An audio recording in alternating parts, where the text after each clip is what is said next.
And literally बता रही हूँ भाई, एमबीबीएस के ना सच में तुम्हें कुर्ता पहन के जाना पड़ता है। मैंने अभी पहन रखा है, देखो ये देखो, ये कुर्ता पहन के गई थी मैं आज।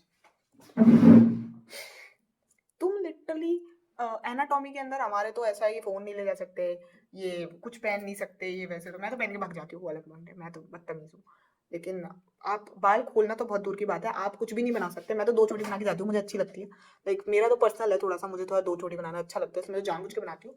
बाकी आप एक चोटी बना सकते हो, वो भी पीछे गुत्थ के होनी चाहिए। आप पोनी नहीं बना सकते, आप थोड़ा सा भी मतलब इनडायरेक्टली आप अच्छा नहीं दिख सकते, आपके भी फ्लिक्स बाहर नहीं आने चाहिए। समझ रहे हो आप, मतलब इनडायरेक्टली आप जितना गंदा और मनहूस दिख सकते हो उतना दिखो, अकॉर्डिंग टू एमबीबीएस कॉलेज। तुम सीनियर से नजर मिला के बात नहीं कर सकते, उन्हें प्रणाम करो आप, उनको इंट्रो दो प्योर हिंदी के अंदर। मतलब मेरे को इन बातों का कभी लॉजिक समझ में नहीं आता। तुम्हें थोड़ी बहुत एमबीबीएस के अंदर मेमोरीज मिलेंगी, और सबसे बेस्ट जो मेरे को लगा है फर्स्ट ईयर के अंदर तुम्हें मेमोरीज मिलेगी, वो मिलेगी तुम्हें डायसेक्शन हॉल में। अगर डायसेक्शन हॉल में तुम्हें तुम्हारे टाइप के लोग मिल गए तो पूरी की पूरी बॉडी पे हंसते ही रह जाओगे और अगर नहीं मिले तो साइड में बैठ के पढ़ते रह जाओगे। मेरे साथ दोनों हुआ है। लाइक जब हमारे डायसेक्शन का पहला पहला फर्स्ट स्टेज था, तो बहुत ज़्यादा ऐसे चलता रहता था, ऐसे मजाक मस्ती चलते रहते थे, मैं तो बहुत ही यहाँ करती रहती थी। और शुरू शुरू में बहुत मजे लिए थे, बॉडी के बहुत ज़्यादा मजे लिए थे। देन फिर उसके बाद धीरे धीरे बोर हो गए, फिर अब कोई खास मैं किसी से बात भी नहीं करती। धीरे धीरे मतलब मेरे जो थोड़े बहुत दोस्त बने थे वो भी मेरे से बात करना, उनसे भी मेरे कम हो गया। तो इट्स लाइक दैट, तुम्हें धीरे धीरे वो वाली बात आ जाती है कि मतलब एमबीबीएस का ना, मैंने जो एक चीज़ मुझे लगती है, लाइक ये तो वैसे मुझे लगता है MBBS is like a small world. तुम ना एक बहुत बड़ी दुनिया एक बहुत छोटे एरिया में देख सकते हो, बिकॉज तुम्हें यहाँ पे बिट्रेल दिखेंगे, तुम्हें यहाँ पे रिश्ते टूटते हुए दिखेंगे, तुम्हें यहाँ पे ऐसे दिखेगा कि भाई, मतलब ऐसा लगेगा तुम्हें दोस्तियाँ टूटेंगी। शायद तुम रिलेशनशिप बनाओ तो वो भी टूट जाए, लेकिन मैं तो बनाया नहीं अभी तक, और मेरा अभी भी कोई प्लान नहीं है ऐसा। बाकी तुम्हें लोग बिट्रे करेंगे। लेकिन मुझे अभी भी याद है, मैं मेरे को एक बार कहीं घूमने जाना था, तो मैंने एक लड़की को मैसेज किया था कि मुझे जाना है, तो वो लड़की ने मुझे कहा हमारा तो देखते हैं, प्लान का कोई कंफर्म नहीं है। बाद में पता चलता है वो लड़की घूम के भी आ गई। मेरी दोस्त भी एक बार है ना ऐसे कि नहीं नहीं यार बाद में चलेंगे, बाद में चलेंगे करके वो किसी और के साथ घूमने चली गई। तो ये मेरे साथ बहुत हो रखा है कि इधर ग्रुपिज्म बहुत ज़्यादा है, और मुझे किसी भी ग्रुप में, मैं किसी ग्रुप में नहीं हूँ, तो मुझे मतलब बहुत बार अकेला फील करवाया जाता है। तो इट्स लाइक दैट। तो मेरे को ऐसा लगता है MBBS is a very long journey and very alone kind of journey. जितना ज़्यादा तुम अपने आप को अकेले रखोगे, तुम पीसफुल फील करोगे। जितना ज़्यादा तुम लोगों से एक्सपेक्टेशन रखोगे, कहीं ना कहीं मुझे ऐसा लगता है तुम उन चीज़ों में फंस जाओगे कि यार ये नहीं हुआ, वो नहीं हुआ, इसने मुझे ऐसे बोल दिया, इसने मुझे वैसे बोल दिया। तो मेरे अकॉर्डिंग तुम अकेले रहो तो ज़्यादा बेटर है इन एमबीबीएस। सो या बाकी समटाइम्स लाइफ के अंदर तुम्हारी लाइफ में बेस्ट लोग आएंगे, तुम्हें बेस्ट फील कराएंगे, बट सडनली वो लोग जाएंगे एंड तुम उस चीज़ का कुछ नहीं कर सकते। MBBS is like a small world जहाँ तुम्हें बहुत कुछ सीखने को मिलेगा, अपनी बाउंड्रीज कैसे रखते हैं, अकेले रहना क्या होता है, पीस क्या होती है। एंड आई थिंक बहुत कुछ तुम्हें सीखने को मिलेगा। तो आई थिंक इफ तुमने एमबीबीएस ज्वाइन कर ही लिया है, then get ready for it. And of course तुम्हें कई मेमोरीज भी मिलेगी। It's a great and long journey. Be with the right person, it will make you feel very nostalgic after that. And I think it's okay to be alone. मैं अकेली हूँ, मेरा कोई group नहीं है, लिटरली कोई ग्रुप नहीं है मेरा, कोई एक भी दोस्त भी ढंग के नहीं है, मतलब जिसके लिए मैं बोल सकूँ। एंड आई फील कि इट्स ओके, इट्स फाइन। कोई ट्रिप्स नहीं बन रही, इट्स फाइन। कोई ग्रुप नहीं बना, it's fine. It's okay to be alone. ये चीज़ें मुझे ऐड करनी थी, लेकिन उस टाइम पे मैं भूल गया था बोलना, but now I should add it. First of all, if आपको मेडिकल कॉलेज में जाना है, you should never be a confident person, a secure person, and a person who have, I think, who has exclusivity. Because truly speaking, I am that kind of person who don't like to entertain everyone, who don't give energy to everyone, who is like जिसके अंदर इतना confidence है कि वो अकेले बैठ सकता है विद अ साइलेंट फेस। तो वो चीज़ उनको पता नहीं क्यों एरोगेंस लगती है, मुझे पसंद नहीं ऐसा लगता है। लेकिन मेरे को कितने, मतलब अगर मैं किसी भी टीचर से बात करती हूँ, किसी भी टीचर भी नहीं, टीचर्स को नहीं लगती एरोगेंस। हाँ, ये और प्रॉब्लम है मेडिकल फील्ड में, तुम्हें प्रोफेसर या टीचर एटीट्यूड नहीं मारेंगे, तुम्हें एटीट्यूड मारेगा पीजी। वो बंदा जो खुद स्टूडेंट है उस कॉलेज में, वही तुम्हें एटीट्यूड मारते हुए दिखेंगे। लिट्टे बता रही हूँ, उन पीजीओ को पता नहीं क्या चूल है, उनको मेरा कॉन्फिडेंस पसंद नहीं है या मेरी ट्रुथफुलनेस से इतनी दिक्कत है। मेडिकल कॉलेज में सबको पता होता है कि भाई साहब सब यूट्यूब से पढ़ते हैं, ये है वो है। लेकिन एक बार मैंने पीजी को बोल दिया था कि मैं यूट्यूब से देख लूँगी। वो मुझे ऐसे बोल रही थी कि तुम कहाँ थी, मैं पानी, एक्चुअली मुझे चक्कर आने लग गए थे, मैं पानी पीने चली गई थी। तो उस टाइम पे टीचर को समझा रहे होंगे, तो उसने कहा कि तुम्हें समझ में नहीं आ रहा था तो तुम देख लेती, तुम चली गई जब वो समझा रहे थे, उस टाइम पे तुम्हें समझ में नहीं आ रहा था, अभी तुम चली गई। तो मैंने कहा कोई बात नहीं, मैं यूट्यूब से देख लूंगी। उस बंदी ने जो एरोगेंस पे लिया है भाई, अपनी जो ईगो पे लिया उसने उस चीज़ को, उस लाइन को, भाई मैं देखती ही रह गई उसको, मतलब वो ऐसे हो गई जैसे कोई मतलब एक गाली वाली नहीं बक देते क्या, तब जाके रिएक्शन होता है ना, वैसे शी भी लाइक हम सुबह सुबह आते हैं। मैंने कहा मैं नहीं आई क्या सुबह सुबह? भाई मेरे को सही बता रही हूँ, इतना तेज गुस्सा आया था उस बंदी में, मैंने उसको 4 बार यही लाइन बोली, मैम मैंने आपको डिसरिस्पेक्ट नहीं करा था, और मेरा इंटेंशन में आपको डिसरिस्पेक्ट करना नहीं था, इट्स जस्ट दैट कि मैंने नहीं देखा, तो मैंने आपको ये चीज़ क्लियर वर्ड्स में बोल दी कि भाई मैं यूट्यूब से देख लूंगी। बाद में लिटरली बता रही हूँ, दूसरा पीजी या दूसरा आई थिंक प्रोफेसर है, मुझे आइडिया नहीं है वो क्या है, वो बंदा खुद पूरी क्लास के सामने बोलता है कि यूट्यूब से देख लूंगा। एंड लिटरली भाई मेरे को एक बंदा एक पीजी बोलता है कि आप जैसे बात करते हो ना, वैसे वो देख के है ना एक्सटर्नल को लगेगा कि आप बहुत बदतमीज हो। मैंने कहा बदतमीज का मतलब पता है? भाई लिटरली मेरा रिएक्शन ऐसा था, बदतमीज का मतलब ही बहुत अलग होता है भाई। बदतमीज बहुत अलग चीज होती है, एरोगेंस बहुत अलग चीज होती है, having a not entertaining personality is different thing. कोई बंदा ब्लैंक है, वो ज्यादा नहीं बोलना पसंद करता, वो काम से काम रख रहा है, वो सिर्फ उतना आंसर कर रहा है जितना उससे पूछा जा रहा है, that is not a arrogance. I don't know why but medical college के अंदर तुम इतना टॉक्सिक बिहेवियर देखा है मैंने। सब सोचते हैं भाई अगर तुम फर्स्ट ईयर स्टूडेंट हो, एवरी वन एक्सपेक्ट कि भाई तुम एकदम मतलब जैसे कुत्ता नहीं होता है गली का, वैसे बिहेव करो। तुम मतलब ऊंची आवाज में नहीं बोल सकते, तुम किसी को मतलब एक पलट के ढंग से जवाब नहीं दे सकते, तुम लिटरली कॉन्फिडेंटली जवाब मत दो। तुम ऐसे डरे रहो, ऐसे सहमे से रहो कि सॉरी मुझे माफ कर दो, सॉरी मैं बेचारी हूँ, मुझे माफ कर दो, तो हम खुश रहेंगे। तो वो बहुत खुश है। लेकिन अगर तुम्हारे अंदर ये चीज है कि यार ठीक है, देख लेंगे, कर लेंगे, इफ तुम्हारे अंदर कॉन्फिडेंस है, they don't like you, they personally don't like you. I don't know why but they don't like you. ये मेडिकल कॉलेज में मैंने देखा, बाय गॉड मेरे को ऐसा लगता है मैं गलत फील्ड में फंसी हूँ। क्योंकि भाई मेरे को ऐसा लगता है मेरे को सच में ऐसे फील्ड में जाना चाहिए था जहाँ पे कॉन्फिडेंस की वैल्यू हो। मतलब भाई एरोगेंस की वैल्यू कोई नहीं करता। मैं मानती हूँ, माइट भी पॉसिबल कि लोगों को लगता हूँ मैं एरोगेंट हूँ, बट पर्सनली मेरे अंदर कोई एरोगेंस नहीं है। मैं, तुम मुझसे प्यार से आके बात करोगे तो मैं प्यार से ही बात करूंगी ना, जैसे तुम खुद होते हो तुम दूसरों को वैसे ही एक्सपेक्ट करने लग जाते हो। तो मैं ऐसी बंदी हूँ जो कि फालतू में किसी को डिस्टर्ब करना पसंद नहीं करती, जो कि जिसको फालतू पसंद नहीं है कोई मेरे को आके डिस्टर्ब करे। तो मैं दूसरों से भी यही ले सकती हूँ कि भाई उनको भी नहीं पसंद होगा, लेकिन पता नहीं इस कॉलेज में सबको क्या पसंद है। Then what I feel is that medical colleges को, what I personally feel as a student committee, सारे मेडिकल स्टूडेंट्स को एक बार मेडिकल कॉलेज और इन सब पे केस कर देना चाहिए। बिकॉज जो फीस स्ट्रक्चर ये लोग लेते हैं, जो फीस लेते हैं, they are not providing it. मतलब हमारी फीस स्ट्रक्चर है जो फर्स्ट ईयर है उसके अंदर लाइब्रेरी के एक्सपेंसेस इन लोगों ने ऐड करे हैं, बट सीनियर्स ने अलाउ नहीं करा। सीनियर पता नहीं हमारे कॉलेज में क्या सीन है कि सीनियर्स भी लाइक पता नहीं, मेरे को तो ऐसा सुनने में आया था, मैंने खुद तो कभी कुछ किया नहीं, कि सीनियर्स ने मना कर रखा है लाइब्रेरी में जाने में। नो लॉजिक्स, बट हाँ ऐसा मैंने सुनने में आया था, मुझे भी नहीं पता कितना सच है कितना झूठ है, बट ऐसे सुनने में आया था कि सीनियर ने मना कर रखा है लाइब्रेरी में जाने के। लेकिन पैसा तो दे रहे हो ना तुम उस लाइब्रेरी में जाने के लिए, तो या तुम लाइब्रेरी को और पैसा हटाओ भाई, मेरी तरफ से पैसा हटाओ उस लाइब्रेरी का। और मेरे को लगता है ये चीज़ ऑप्शनल क्यों नहीं है, मतलब लाइब्रेरी के पैसे वो इंसान क्यों नहीं दे रहा जिसको सच में लाइब्रेरी में जाना है। अगर मुझे लाइब्रेरी जाना ही नहीं है तो मैं उस चीज़ के पैसे क्यों दूँ? अगर मेरे को नहीं जाना है इनकी कॉलेज की टीचर लाइब्रेरी के अंदर, then why would I give it? मैं क्यों पर पैसे दूंगी भाई उस चीज़ के? और ऐसे इन लोगों ने पता है स्पोर्ट्स के पैसे लगा रखे हैं, और कोई कम पैसे नहीं है, 100-200 रुपये नहीं लगा रखे हैं, पता नहीं कितने लगा रखे हैं, 5,000 8,000 ऐसे कुछ लगा रखे हैं, 8,000 9,000 10,000 के आसपास। इनके पास एक शटर कॉक तक नहीं है भाई, काई का स्पोर्ट्स फी ले रहे हैं ये लोग। भाई मुझे ये चीज़ सच में, मैं मानती हूँ as a medical student I personally, medical colleges जो फीस लेते हैं ना, उनको मतलब एक ट्रांसपेरेंसी रखनी चाहिए कि वो करते क्या है। बिकॉज मेरा कॉलेज है ना 2000, चल छोड़ो, मेरा कॉलेज जब बना था ना, वो पुराना कॉलेज है, तो जब बना था ना कोई ऑलमोस्ट 15 साल पहले बना था मेरा कॉलेज।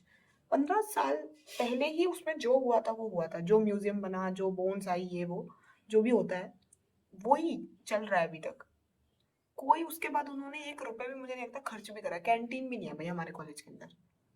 किस चीज के पैसे लेते हैं ये लोग भाई? लाखों रुपए लेते हैं भाई। मैं बता दूं ना, गवर्नमेंट वालों के ये लोग 5-7 लाख रुपए ले लेते होंगे यू यू करते हुए, ठीक है। और मैनेजमेंट वालों को ये लोग 50 लाख लेते हैं।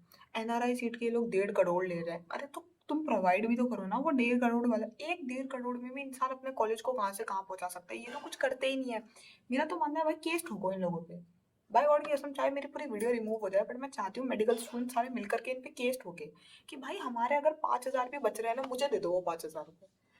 मैं सही बता रही हूँ, मेरे लिए वो 5,000 रुपये कम नहीं है भाई। मैं उस 5,000 से घूम कर आऊंगी आराम से, और घूम कर भी नहीं आऊंगी ना तो 5,000 रुपये का मैं कपड़े लाऊंगी, मैं अपने माँ बाप को दे दूंगी भाई। स्कॉलरशिप पता है कैसे दी है इन लोगों ने?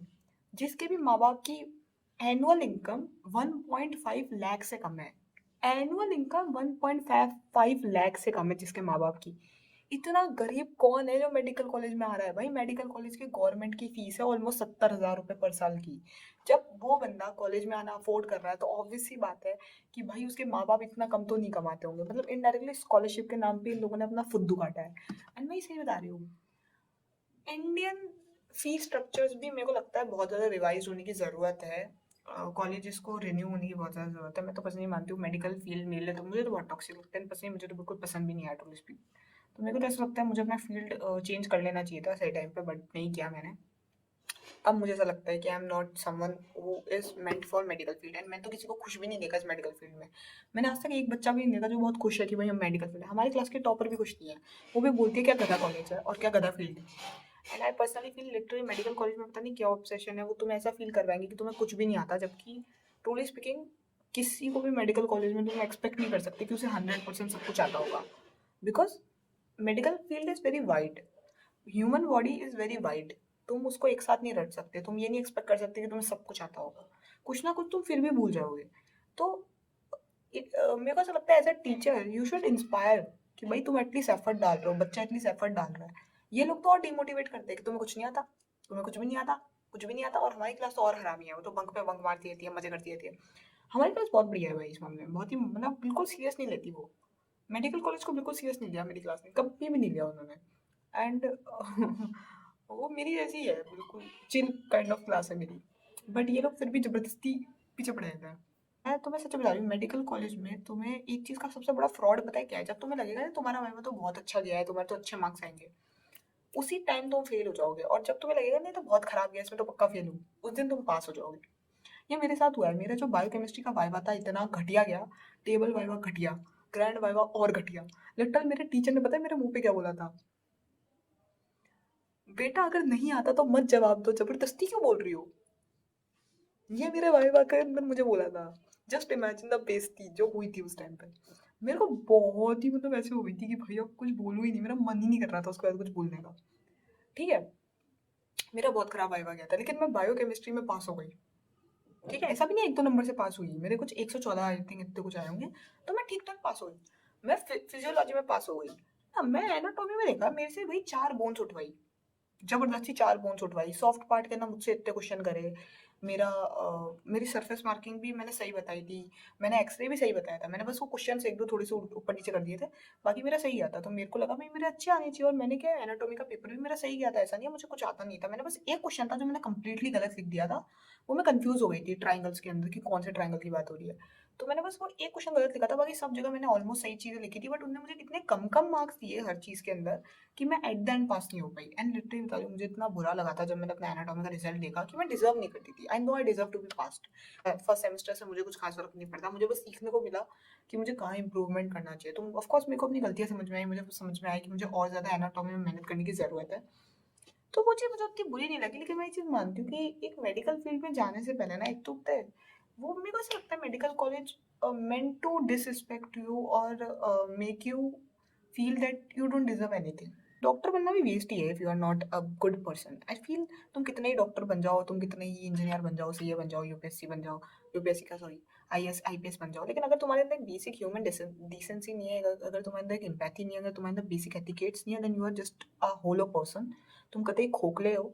एंड तुम जैसा इंसान कितना ही अपनी जिंदगी में आगे बढ़ जाए, at the end you are waste in this earth. तुम धरती पे बोझ हो, तुम कितनी भगवान की पूजा कर लो, तुम कितना ही अपने आप को महान समझो, but at the end if you are not a good person, you are just a waste. Personally what I felt.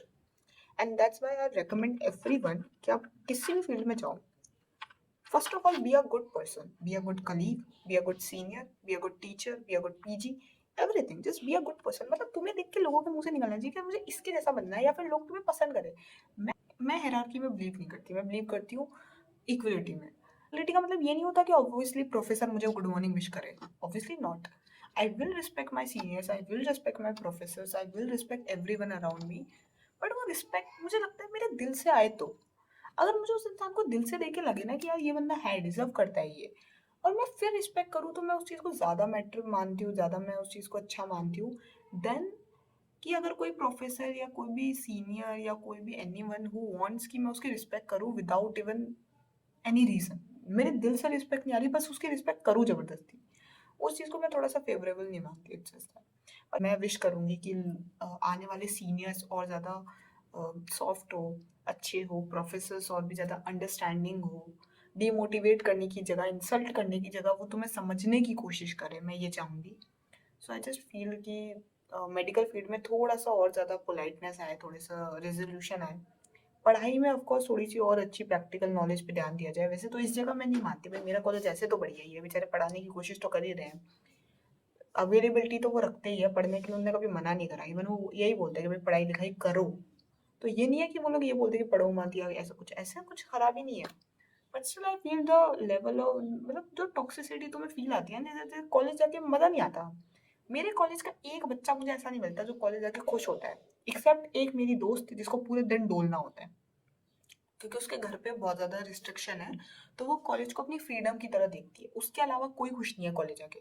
सब अपने घर भागते हैं। लिटरली तो हमारे कॉलेज में पता है, हमारे कॉलेज वाले चिल्लाते रहते हैं कि तुम लोग इतना बंक क्यों करते हो, बंक पे चल जाते हो बार बार बार बार। उनको ये चीज़ समझ में नहीं आती कि भाई बंक पे बच्चे इसलिए जाते हैं क्योंकि उनको कॉलेज जाने का मन ही नहीं कर रहा है। मतलब जस्ट इमेजिन कि तुम्हें पता है 5 साल तुम्हें इस जगह निकालने हैं, फिर भी तुम्हारा मन नहीं करता उस जगह जाने को, तुम्हें बंक करना ईजी और अच्छा लगता है। देन तुम्हें है ना उस कॉलेज में जाने से अच्छा। और तुम्हें पढ़ना खुद ही होता है, सबको पता होता है पढ़ना तुम्हें खुद ही है, उसमें तो कोई कॉलेज, कोई प्रोफेशन, कोई भी कोर्स कुछ नहीं कर सकता। लेकिन एटलीस्ट वहाँ का माहौल तो ऐसा हो कि जाने का मन करे। हमारे कॉलेज में सिर्फ 2 लोगों का जाने का मन करता है, एक जो अपने घर से फ्रीडम के नाम पे भाग गए, दूसरा जिनके कपल बना है। और मैं वो बंदी हूँ जिसके घर पे फुल फ्रीडम है। सेकंड पॉइंट, ना मेरा कोई कपल है, ना मुझे कोई पसंद है। मुझे अपने फील्ड में, मुझे अपने क्लास में सीनियर जूनियर, मुझे किसी में कोई इंटरेस्ट नहीं है। ना मुझे अपनी क्लास में कोई इंटरेस्ट है, ना मुझे अपने बैच में कोई इंटरेस्ट है। मैं सिर्फ 2 लड़कियों के साथ घूमते हुए दिख जाऊंगी करते हुए। That's it, that's it. मैं लिटरली बोल रही हूँ, इसमें कोई एक्सेप्शन नहीं है। मेरे क्लासमेट्स को भी पता है कि मैं वीडियो बनाती हूँ और वो देखती भी है लोग, एक भी सपोर्ट नहीं करता भाई, एक भी सपोर्ट नहीं करता। ऐसे क्लासमेट्स हैं मेरे, जनरली बोल रही हूँ मैं चीज़ दैट, ये चीज़ मेरा कोई भी क्लासमेट बता देगा कि सच में मैं झूठ नहीं बोल रही। मैं 2 लड़कियों के साथ पी पी भाव करते हुए दिख जाऊंगी, बाकी मेरा कोई रोल नहीं है। आई एम नॉट इवन ना पढ़ोतरी वन कि मैं बहुत ज़्यादा पढ़ने वाली बंदी हूँ। I am not even that kind of person who is very very very that kind of person कि पढ़ेंगे भाई साहब, फाड़ देंगे भाई साहब, एग्जाम में टॉप करेंगे, मैं तो पास भी हो जाऊंगी तो भी खुश हूँ। भाई गॉड, ये सब मैंने तो यही सोचा था कि मुझे बस पास होना है, मुझे बस पास होना है, दैट्स इट। मुझे बस बैक नहीं लगवानी, बाकी मुझे सिर्फ पास होना है। चाहे मैं 51 नंबर से पास हो रही हूँ, मतलब 50% लाने पड़ते हैं, तो 51 से पास हो रही हूँ, चाहे मैं बस पास होना है, बैक नहीं लगवानी, that's it, that's it. I just hope and just best of luck for every medical student, and if going to a medical field, then best of luck, Nikki. And just wishing you a great luck to you and to me too. मेरे को बहुत ज़्यादा जरूरत है, मुझे लग रहा है मेरे से तो बेटर ही बाकी लोग कर जाएंगे, मैं उनसे भी ज़्यादा ढेर हूँ। तो I just give blessings to you all, जो भी मेडिकल फील्ड में आना वाला है। वैसे तो medical field is a very noble profession, इतना टॉक्सिक बना दिया गया है, क्योंकि medical field is a good profession. It is a profession जहाँ तुम्हें ये चीज़ समझ में आती है कि तुम बुक्स पढ़ के जान नहीं बचा सकते, जहाँ तुम्हें कहीं ना कहीं वो सिचुएशन देखने का मौका मिलेगा, तुम्हें पता चलेगा मौत किसे कहते हैं, तुम्हें पता चलेगा लॉयल्टी किसे कहते हैं। लिटरली जब तुम अपने लव्ड वंस को अपने डेथ बेड के बगल में देखोगे, वहां तुम्हें लॉयल्टी दिखेगी। मैंने तो अब तक देखी नहीं, हमारी क्लिनिकल पोस्टिंग लगी नहीं अभी तक, लेकिन जब लगेगी आई know I will see that, and तुम्हें पता चलेगा कि तुम्हारी हेल्थ कितनी इंपॉर्टेंट है। वैसे तो मेडिकल फील्ड बहुत अच्छा फील्ड है, बट आई थिंक लोगों ने इसे बहुत ज़्यादा टॉक्सिक बना दिया है। स्पेशली कह सकते हैं ओल्ड कल्चर जो कि मेडिकल फील्ड में फॉलो होता है, वो जो हायरार्की वाली चीज़ें हो रही हो। तो I feel personally medical field मुझे ऐसा लगता है बहुत अच्छा फील्ड हो सकता है, अगर लोग इसको अपने एरोगेंस की तरह ना ले, हायरार्की ना मेंटेन करे। तो मुझे ऐसा लगता है मेडिकल फील्ड एक ऐसा फील्ड है जहाँ तुम्हें वो चीज़ें देखने का मौका मिलेगा जो तुम कभी इमेजिन नहीं कर सकते, लाइक पाचुरेशन, चाइल्ड बर्थ, किसी बच्चे को पैदा होते हुए देखना, मौत देखना, किसी को मौत और जीने के बीच में देखना, that is something you can't describe in words. Like वो चीज़ें बहुत बड़ी बातें हैं। किसी को उसका आखिरी दिन देखना, किसी का आखिरी दिन देखना, आई थिंक, और किसी को मतलब जस्ट इमेजिन किसी की बीमारी देखना, और उस बीमारी में भी उसको हिम्मत देना कि कोई बात नहीं, आप ठीक हो जाओगे। वो चीज़ मेरे को लगता है बहुत प्यारी है मेडिकल फील्ड। मेडिकल फील्ड में बहुत सारी चीज़ें बहुत प्यारी, किसी को सही होते हुए देखना, एंड आपकी वजह से वो इंसान सही हो, फिर तो और भी अच्छा लगता है। सो आई थिंक बहुत अच्छा है वैसे मेडिकल फील्ड, लेकिन लोगों ने इसको थोड़ा सा टॉक्सिक बना दिया। एंड आई जस्ट होप कि एट द एंड जब मतलब मैं सिर्फ इतना चाहूंगी कि धीरे धीरे मेडिकल फील्ड थोड़ा सा सॉफ्ट हो टुवर्ड्स द स्टूडेंट और टुवर्ड्स द मेंटल हेल्थ। लोगों को थोड़ा सा समझ में आया कि medical field is not a place जहाँ पे तुम्हें अपनी डोमिनेंस दिखानी होती है, बट इज द प्लेस जहाँ पे तुम्हें अपनी स्किल, अपनी नॉलेज एंड अपना कहीं ना कहीं एम्पैथी दिखाने की ज़्यादा ज़रूरत है. A doctor should be more empathic than arrogant. I feel that. बाकी तो all the best to everyone who is coming to this field, and I just wish तुम्हें अच्छे सीनियर्स मिले, तुम्हें अच्छे टीचर्स मिले, तुम्हें अच्छे वेल विशर्स मिले. एंड मेडिकल फील्ड की एक चीज़ और याद आई मुझे अभी अभी, दैट मेडिकल फील्ड में एक चीज़ वर्स्ट है, दैट तुम बहुत जल्दी इंडिपेंडेंट नहीं होते financially. You are in your 24 25 and you are like, मतलब तुम 24 25 साल के हो गए एंड तुम बेरोजगार हो गए उस टाइम पे, क्योंकि मोस्ट प्रोबेबली तब तुम्हारी इंटर्नशिप चल रही होगी, कितने 15 20 हज़ार मिल रहे होंगे, 30 मिल जाएंगे चल. तो वो भी एक चीज़ मुझे लगता है कि मेडिकल फील्ड में बहुत लेट तुम्हें कहीं ना कहीं फ्रीडम मिलती है. तो कहीं ना कहीं मैं मानती हूँ कि तुम्हें जल्दी से फंसना नहीं चाहिए इस फील्ड में. If you are not very mentally strong, तुम्हें इस फील्ड में नहीं फंसना चाहिए. So best of luck to everyone who is coming to this field, and Radhe Radhe.